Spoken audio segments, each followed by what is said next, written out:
지금 사순절 기간이고 이제 다음 주 주일날은 이제 종료주일과 고난주간이 시작되는 날입니다. 그래서 한 주간 동안에 또 고난에 대해서 우리가 생각하고 주님의 고난에 동참하기를 원합니다. 그래서 이번 한 주간 특별 새벽 예배 기간 동안에 어떤 주제로 말씀을 나눌까 생각했습니다.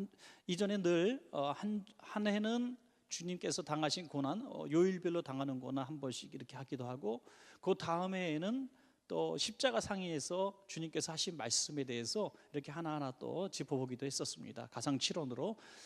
그래서 그렇게 계속 반복되는 일, 물론 절기설교이기 때문에 이렇게 해왔는데,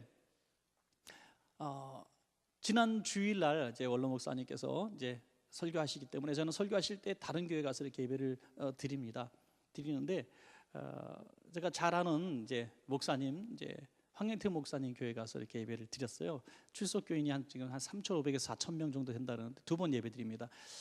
두 번째 예배, 본 예배 때 그때 한 2,500명 정도 두 번 예배 드리는데 모이는 큰 예배당이 3,000석이거든요. 큰 예배당인데 거기서 예배를 드리는데 그 교회가 지금 굉장히 많은 시련을 겪고 있어요. 뉴스에도 맨날 나오고 막. 그래서 1년 정도 지금 성전을 다시 들어간 지 1년 정도 됐고, 목사님이 복권된 지 얼마 안 됐어요. 법에서 수많은 고소권이 있었습니다. 7가지 고발과 고소, 그리고 모든 것 전부 100% 무혐의 다 받았습니다. 그래서 완전히 담임 목사권을 회복했습니다. 그래서 그 감격스러운 예배를 실제로 법원에서 그렇게 회복된 지 몇 개월 안 됐거든요. 근데 제가 이렇게 앉아 있는데 그 현수막을 크게 걸어놨는데 그게 눈에 확 들어오더라고요. 그 고난 뒤에 감춰진 축복, 뭐 그런 것들이었어요. 주님의 고난, 그 교회가 당하고 있는 고난이 얼마나 컸겠어요. 그래서 교회에서 실제로 1년 동안 쫓겨나기도 하고 임시예배당 전전긍긍하면서 2-3년을 지금 그렇게 돌려보냈거든요. 계속 오해를 받고 교회 돈 횡령한 사람으로 이렇게 감사도 받고 법원에서 들락달락하면서 수많은 고통을 받았거든요. 그러니까 고난이 대단했겠죠. 근데 제가 저쪽 끝에 우리 집사람하고 예배당 끝이 잘 보이지 않는 곳에 앉아 있었는데 우리 황 목사님이 설교 중에 저를 보신 거예요. 제가 워낙 출중하긴 한가 봐요. 그러니까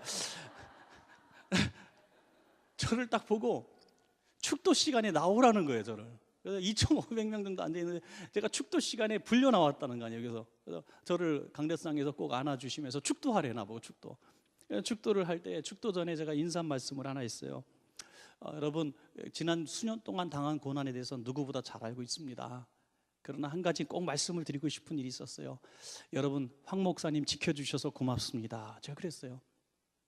그 사회에서 막 얘기를 하고 욕을 하고 법정에서 뭐 뉴스 엔조이 뭐 이런 데서 막 기사에서 얼마나 신랄하게 비판했는데 그럼에도 불구하고 이 성도들이 목사님을 지켰기 때문에 교회가 건재하게 남아있고 지금 승리하고 부흥하고 있습니다. 그 얘기하고 축도를 했더니 교인들 거짓말 요만큼 못하면 절반이 눈물 흘리고 나가더라고요. 그 짧은 순간에. 그래서 고난이라고 하는 것이 다 나쁜 것이 아니다. 제가 그래서 깨달았어요. 이번 특별 새벽 예배 기도 기간에 주제가 팍 머리에 들어왔어요. 그게 뭐냐면 고난의 신비였던 거예요. 고난의 신비. 고난의 신비가 있다는 것이죠. 그 고난을 경험하고 이 하나님께서 주시는 그 은혜를 누리지 못하는 사람은 신비를 경험할 수 없지만은 이 고난의 신비를 누리는 사람은 고난이 유익하게 된 사람들 뿐이라고 하는 것이죠.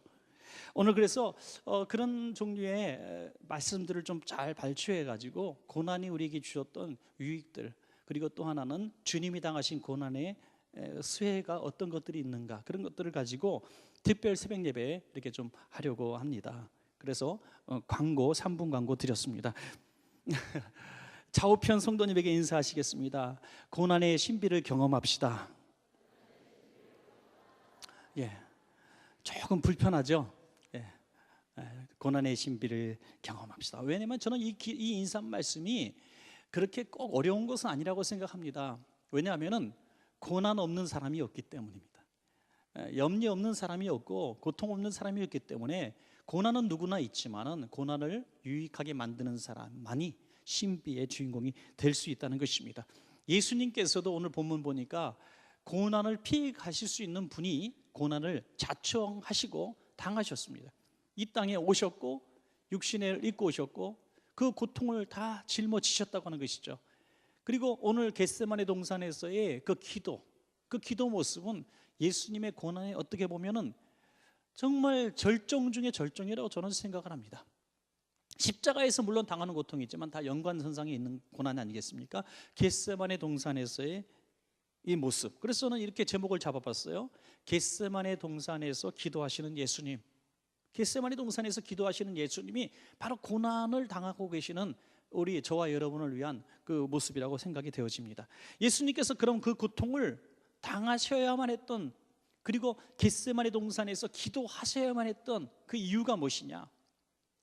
먼저 생각할 것은 그 제목이 너무나 컸기 때문이다. 예수님께서는 우리 많은 복음서에 있듯이 이 풍랑이 있는 바다를 향해서도 그냥 앉아가지고 1시간 기도하지 않으셨어요. 한참 금식 기도하지 않으시고 또 40일 기도하지 않으셨어요. 풍랑아 거 좀 조용히 있어 줄래? 한마디 하셨어요. 물론 사투리로 쓰시진 않았지만 하여튼 그렇게 쓰시니까 풍랑이 잔잔해지더라. 열려라 하면은 입이 열려버리고, 일어나라 그러면 못 걷던 사람이 일어나고 중풍병자가 고침을 받았다고 하는 거죠. 한마디 말씀을 하시고, 그런데 왜 이번에는 겟세마네 동산에서 그렇게 땀방울이 피방울 되듯이 정말 죽을 힘을 다해서 기도하셔야만 했는가? 성경 어디를 봐도 예수님이 그렇게 기도하셨다고 하는 장면은 나오지 않습니다. 그럼 우리는 호기심을 가져야 되는 거죠. 예수님이, 하나님의 아들이신 예수님이, 천지를 호령하시는 예수님이, 죽은 자를 살리시는 예수님이 말씀 한마디로 왜 이렇게 고통스러운 기도를 하셔야만 했는가? 그 기도 제목이 그만큼 큰 기도 제목이었다는 것입니다. 사랑하신 여러분, 우리가 그냥 살면서 평범하게 기도할 수 있는 기도 제목들이 물론 있습니다. 그냥 쉽게 생각하고 예배 시간에만 기도할 수 있는 기도 제목도 있고요.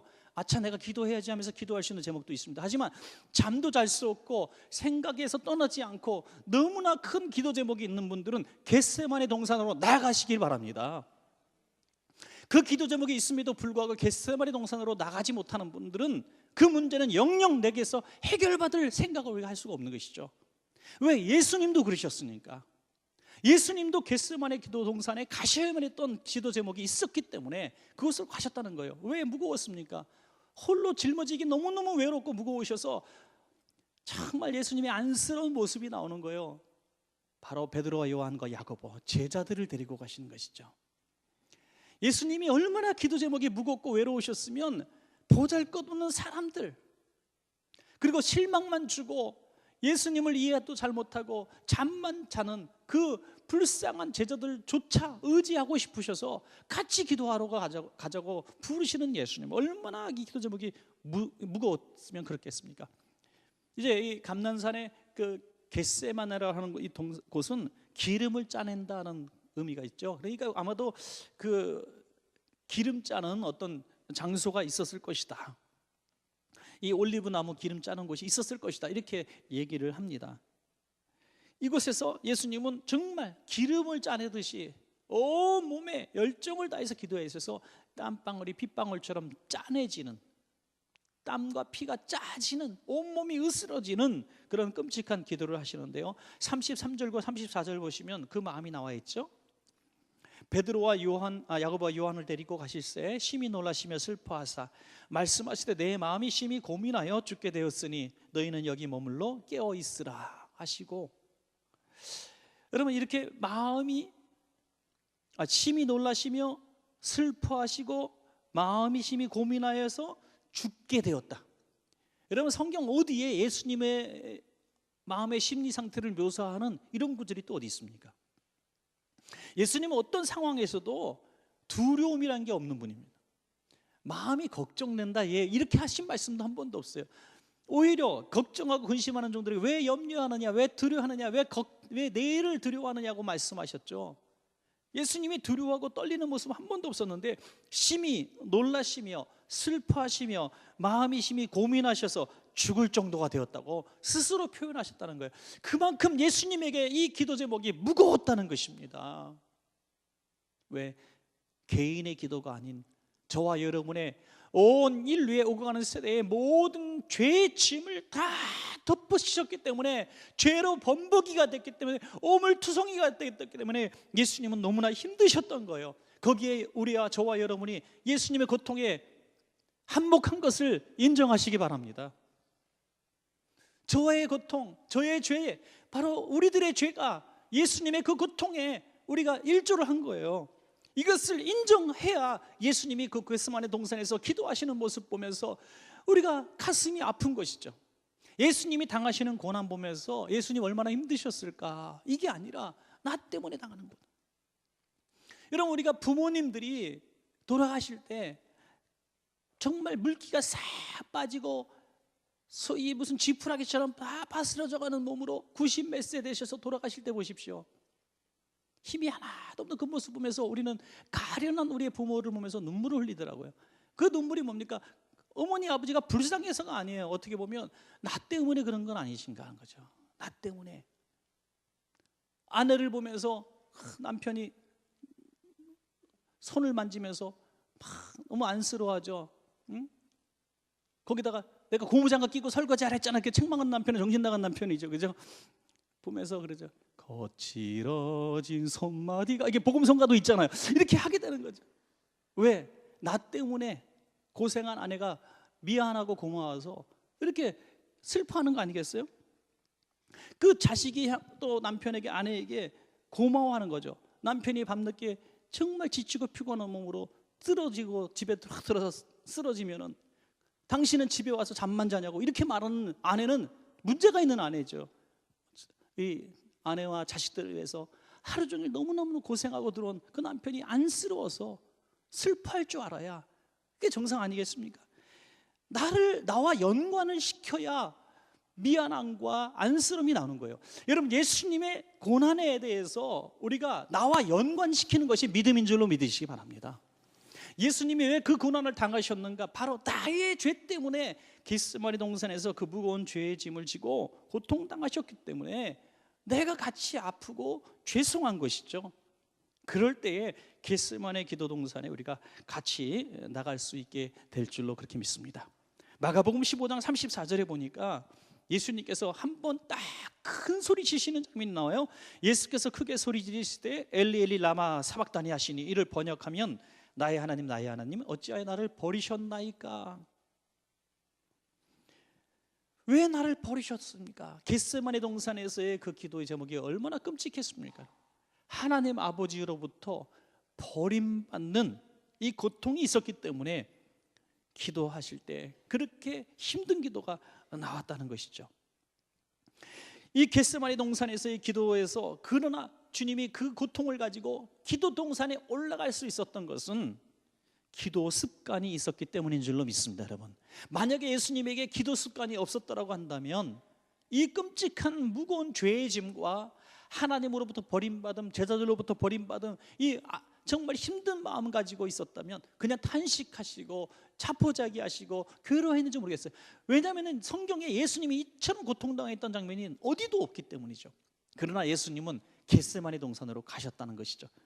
누가복음 22장 39절에 예수께서 나가사 습관을 따라 감난산에 가심에 제자들도 따라갔더니, 이 고통을 습관을 따라 간 곳이 바로 기도 동산이었다는 것입니다. 여러분, 사랑하신 여러분, 우리가 내가 감당할 수 없는 무거운 짐이 딱 내게 왔을 때, 또는 내가 감당할 수 없는 큰 어떤 슬픔이 찾아왔을 때, 버림받은 고통이 있을 때, 인생의 희망이라고는 요만큼 보이지 않아서 이제 내 인생 끝났구나 했을 순간에 우리의 발걸음은 나도 모르는 사이에 기도 저서로 오게 되는 사람은 복이 있습니다. 여러분, 이건 아무나 되는 게 아니에요. 아무나 되는 게 아니에요. 이것은 기도에 대한 습관을 가진 사람만이 가능한 줄로 믿으시기 바랍니다. 여러분, 군인들이 평소에 그렇게 훈련을 받는 것은 실제로 훈련을 위한 훈련이 아니라 정말 전투적인 상황이 맞닥뜨렸을 때 훈련받은 것이 자기도 모르게 나온다는 거죠. 자기도 모르게. 그래서 끊임없이 훈련하는, 훈련이 그렇게 무서운 것입니다. 그러므로 우리가 이 기도도 습관적으로 훈련하면 얼마나 은혜로운지 몰라요. 그래서 습관적인 기도가 참 무서운 거죠. 그래서 항상 식사 기도도 우리가 3번씩 습관적으로 기도를 하잖아요. 습관적으로. 예. 습관적으로 기도를 하다 보니까 금방 누가 대표 기도 하셨어. 5명이 앉아 대표 기도를 딱 한창 근사하게 하셨어. 그리고 자 식사합시다 하는데 전 또 기도하고 있더라고. 그러면 옆에 있는 사람이 그 조금 왜 또 기도하냐 그러면 한마디 하죠. 조금 전 기도가 시원찮아갖고 내가 한 번 더 했다고. 하여튼 이 밥 먹는 기도 습관적으로 하다 보니까 저도 모르게 묵념 이렇게 돼요. 예. 그러니까 이게 습관이에요. 이게 그게 꼭 나쁜 의미로 얘기할 필요 없습니다. 여러분, 잠자기 전에 습관으로 기도하는 법도 아이들에게 가르쳐야 되는 것이죠. 잠자기 전에 꼭 습관으로. 저도 우리 애들이 이제 잠자기 전에 기도 꼭 받으러 옵니다. 엄마가 이렇게 또 기도 받으러, 아빠한테 기도 받으러 보내면요, 제가 누워 있을 때도 기도 받으러 오잖아요. 제가 먼저 누울 때 애들은 뭐 저보다 더 열심히 사니까 이제 공부도 하고 이제 늦게 12시 막 이렇게 제 방에 들어옵니다. 그러면 제가 누워 있는데 기도해 주세요. 그러면 제가 누운 채로 딱 이렇게 손 얹고 이렇게 눈을 감고 하늘을 보면서 기도를 합니다. 그래도 하나님이 안 들으실까요? 저는 그렇게 생각하지 않습니다. 습관을 따라서 매일매일 똑같은 기도를 하지만은 그 기도를 먹고 자라면 하나님께서 그 아이는 늘 기도받는 사람으로 이렇게 만드시는 것이죠. 그러니까 우리 아이가 이번에 초등학교 다니는 아이가 학교에서 뇌 구조 무슨 이렇게 생각하는 거 했더니 기독교가 이따만하게 나오더라고요. 얘는 완전히 기독교래요. 학교 선생님 기독교. 매일 기도받고 자라고 기도하고 예배드리는 환경 가운데 살면은 그렇게 될 수밖에 없는 거죠. 이게 습관이 무서운 것입니다. 여러분, 성도의 가장 큰 무기가 있다면 기도하는 습관인 줄로 믿으시기 바랍니다. 어떤 상황이 왔을 때요, 기도로 키운 자녀, 기도하는 자녀, 신앙생활 잘하는 자녀는요, 여러분 걱정하지 마십시오. 내가 비록 유산을 못 넘겨주고 많은 사랑을 못 해주고 또 많은 또 어떤 교육을 시키지 못했다 할지라도 여러분 미안해할 필요 없어요. 이 아이들이 어디 가도 주님 앞에 기도하는 습관대로 살아갈 것입니다. 해외에 있거나 군에 있거나 정말 어려운 지역에 정말 어려운 가정에 시집을 갔거나 상관없어요. 여러분, 그들이 습관에 따라 기도하게 돼 있어요. 힘들고 어려우면 예배당 쫓아갈 거예요. 너무 고통스럽고 의지할 데 없으면 주님 앞에 나갈 겁니다. 그러면 그 기도의 습관에 힘이 입어서 그곳이 바로 겟세마네 동산의 영광이 될 줄로 믿습니다. 여러분, 우리 그런 말 있잖아요. 기도할 수 있는데 왜 걱정하십니까? 찬송가 우리 매일 찬양 267장 보면은 기도할 수 있는데 왜 걱정하십니까? 기도하면서 왜 염려하십니까? 하는 찬양이죠. 저도 꼭 자주 해보고 싶은 것 중에 하나가 부흥 강사들이 설교 중에 노래하는 거예요. 우리 한번 같이 해볼까요? 267장 기도할 수 있는데 왜 걱정하십니까? 기도 습관이 우리에게 있기 때문에 적어도 저는 수요 예배 나오시는 여러분들, 우리 철야 나오시는 분들은 걱정하지 않습니다. 하나님이 여러분들을 부르실 줄로 믿습니다.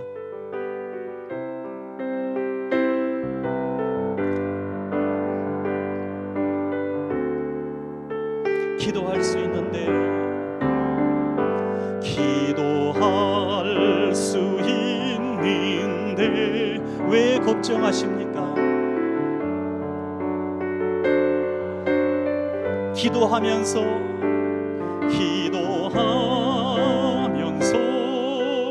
왜 염려하십니까?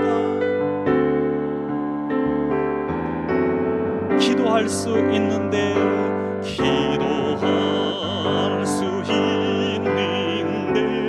왜 실망하십니까? 왜 실망하십니까? 기도하면서 왜 방황하십니까?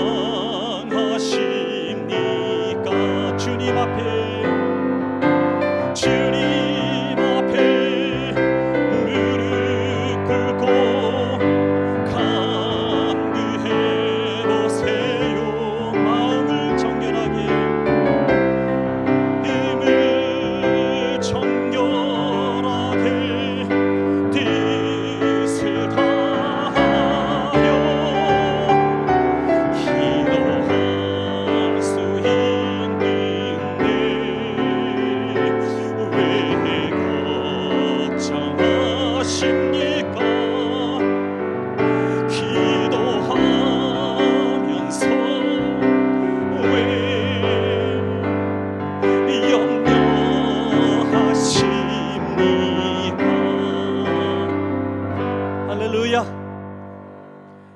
기도하는 습관이 있는 분들은 이제부터 걱정하지 마시기 바랍니다. 내가 믿음 있는 사람인지도 잘 헷갈릴 때가 있고, 내가 정말 기도에 분량이 차지 않는 사람이라고 생각할 때도 있을 겁니다. 그런데 어떤 무거운, 내가 감당하기 힘든 무거운 짐이 탁 내게 짊어졌거나, 번민이나 외로움과 버림받았다고 하는 마음, 소망을 잃어버린 그런 상황이 왔을 때, 내가 어느새 기도하고 있는 자리에 가 있다면 바로 우리를 겟세마네 동산으로 부르신, 승리케 하시려는 주님의 부르심인 줄로 믿고 감사하시기 바랍니다.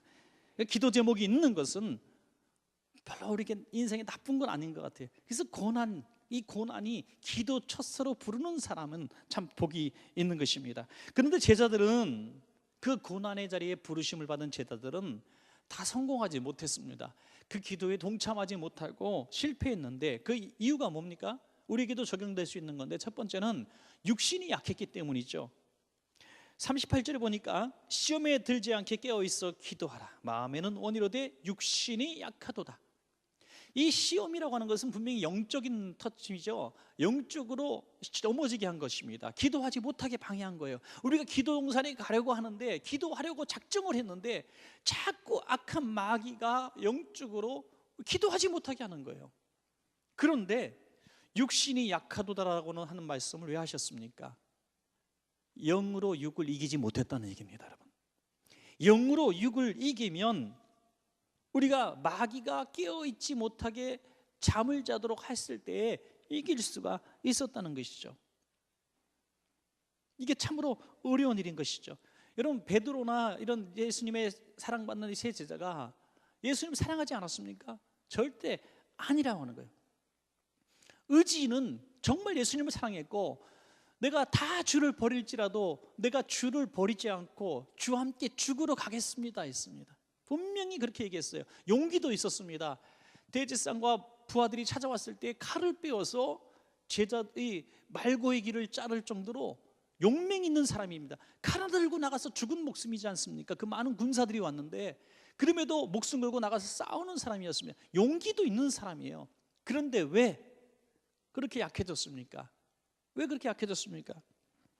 바로 이런 용기와 열정은 있지만은 자기의 육신이 약해질 때 이길 수 있는 영역이 없었기 때문입니다.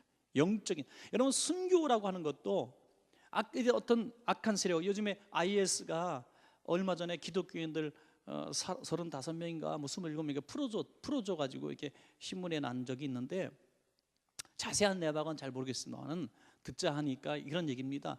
한 마을에 기독교인들을 많이 잡아갔는데 거기서 물어본 거예요. 너 계속 기독교 믿을래? 그랬더니 다 믿겠다는 사람들을 이렇게 몰고 부인한 사람들을 이렇게 따로 뺀 거예요. 그래서 예수님 믿겠다는 사람은 한 줄로 세워서 무릎 꿇히고 뒤에서 머리에서 총을 쐈어요. 머리에 바로 대요. 그리고 기관총으로 막 난사를 해서 완전히 피바다 만들어버리고요. 그 다음에 예수 안 믿겠다고 한 사람들을 뽑아다가 보내준 겁니다. 현장에서. 그러니까 온 사람도 고통이고 살아남은 것도 고통이에요. 마음으로는 내가 예수님에서 죽겠습니다 다 해서 신앙을 지키고 마지막까지 공동체에, 교회 공동체에 있다 다 발각이 되고 잡혔지만, 마지막 총구를 들이냈을 때 내가 주님을 포기하겠습니다라고 말하는 것은 내 영은 주님을 향해 있지만 육신이 약했기 때문에 이렇게 말할 수 없는 것이죠. 나의 영혼이 육신에게 진 것이라고 생각할 수 있는 거예요. 여러분, 그래서 우리 신앙을 지금 과신하는 사람들은 우리가 깨어서 기도해야 할 필요가 있어요. 나는 주와 함께 죽을지언정이라는 결심이 없는 사람은 없어요. 적어도 내가 믿음 있는 사람이고 3, 4대 신앙생활 한 사람이고 내가 이래봬도 기도할 줄 아는 사람이라고 한다고 할지라도, 어떤 상황이 딱 쳤을 때 내 영이 약해졌을 때 내 육신에게 질 수밖에 없다는 것을 여러분 생각해야 됩니다. 어떤 남자가 사랑하는 여자에게 청혼을 합니다. 당신이 나와 결혼해 준다면 내가 목숨을 걸겠습니다. 죽겠습니다. 그때 여자가 생각해 보니까 별로 도움이 안 되더래요. 왜 자기하고 살면 오래 살아야지 왜 죽는다고 얘기하냐고. 그래서 두 가지 약속을 해달라고 했어요. 첫째는 그 죽는다는 말은 하지 말고 오래 산다고 약속하라고. 결혼하려면. 두 번째는 뭐 죽는다고 했으니까 하루에 한 번 설거지 좀 해달라고 그랬어요. 매일매일. 그때 남자가 고민하다가 도망갔대요. 그러니까 당신을 위해서 죽겠습니다 했던 사람이 설거지 매일 해달라니까 도망가더라는 거죠. 여러분, 우리는 너무나 거창한 헌신을 얘기를 하고 거창한 신앙을 얘기합니다. 내가 주님을 위해서 죽겠습니다, 내 인생을 드리겠습니다, 내 삶을 드리겠습니다, 다 이렇게 해놓고 실제로 우리 삶의 소소한 부분에 날마다 들어가면 하루에도 300번 400번씩 나의 영이 육에 의해서 이리저리 노예처럼 끌려다니고 영적인 실패를 경험한단 말입니다. 우리가 사랑해야 될 때 사랑하지 못하고 용서해야 될 때 용서하지 못하고 내가 희생해야 될 때 희생하지 못하게 만듭니다. 육이 영을 이깁니다. 그리고 거창하게 우린 얘기하죠. 내가 주를 위해서 죽겠다고 말입니다. 주님은 큰 헌신에 대해서 관심 없으시고 날마다의 헌신에 관심 있는 줄로 믿으시기 바랍니다. 제자들이 육신이 약해서 진 것이 아니라 영이 약해서 진 것입니다. 이 깨어 있으라라고 말씀하시는 것은 이 원어적인 의미가 정말 특별한 의미를 가지고 있어요. 마음을 흐트러뜨리지 말라. 마음을 흐트러뜨리지 마라. 마음을 집중하라. 어디에? 주님께로 집중하라. 이것이 깨어 있는 것입니다. 여러분, 우리가 영혼이 주님 앞에 집중되어 있는 순간이 깨어 있는 순간인 것입니다. 주님을 생각하는 그 순간. 깨우고 나면 또 잠들고 깨우고 나면 또 잠들었어. 예수님이 탄식하며 말씀하십니다. 시몬아, 내가 1시간도 깨어 있을 수 없더냐? 1시간도, 정말 1시간도 깨어 있지 않았다는 얘기죠. 1시간도. 밤새도록 주님은 고통당하실 때 1시간도 깨어 있지 못했다. 이것은 육신이 약했다고 말할 수 없는 거예요. 의지로도 깨어 있을 수 있어요.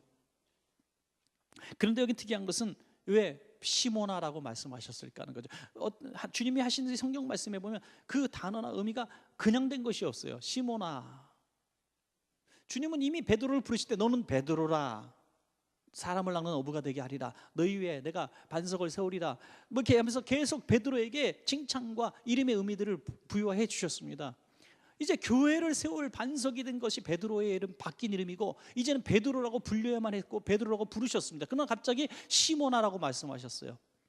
육신에게 지었던 옛 생활로 돌아간 3년의 교육을 받아도 영적으로 강해졌던 베드로가 아니라 다시 약해진 베드로로 돌아간 모습. 예수님께서 돌아가신 후에 다시 부활하신 다음에 베드로를 찾아갔을 때 고기 잡으러 들어간 베드로에게 말씀하십니다. 베드로야, 네가 나를 사랑하느냐? 아니죠. 시모나, 내가 나를 사랑하느냐? 3번이나 동일하게 시모나라고 부르셨습니다. 왜 옛날 이름을 부르셨을까요? 왜 옛날로 내가 돌아갔느냐라고 책망하시는 것입니다. 내가 3년 동안 너를 교육시켰고 너와 함께 내가 살았는데 너는 왜 자꾸 옛날로 돌아가냐? 옛날의 시몬이 아니야. 너는 베드로야. 여러분, 우리가 신앙생활을 3년 하고 5년 하고 집사님이 되고 또 목회자가 됐다 할지라도 주님께서 갑자기 옛 이름을 부를 수가 있는 것입니다. 그때 우리가 그 순간이 어느 순간인가? 바로 영이 육에 의해서 무참하게 망신을 당했을 때 얘기죠. 로마서 7장 24절 보니까 사도 바울이 변화되고 거듭난 사람이고 하나님께 쓰임받는 사람에도 불구하고 계속해서 육체적 본능이 찾아오고 과거의 죄악들이 자신을 괴롭힐 때 이렇게 고백합니다. 오라, 나는 곤고한 사람이로다. 이 사망의 몸에서 누가 나를 건져낼 것인가? 나는 내 몸을 어떻게 할 수 없는 이 더러운 몸, 이 육신에 의해 지배당하는 몸을 내가 이길 수가 없습니다라고 탄식을 했다고 하는 것입니다. 그러나 로마서 8장 35절 보니까 또 이런 말씀으로 얘기합니다. 누가 우리를 그리스도의 사랑에서 끊으리요? 환난이나 공고나 박해나 기근이나 적신이나 위험이나 칼이랴. 분명히 이중적인 얘기를 하고 있지 않습니까? 한쪽에서는 같은 사람 같은 입에서 같은 상황에서 이 사망의 몸에서 나를 건져낼 자 없냐 탄식하고 있지만 또 한편에서는 그리스도께서 그럼에도 불구하고 나를 끊지 않고 붙들고 계시다는 것이죠.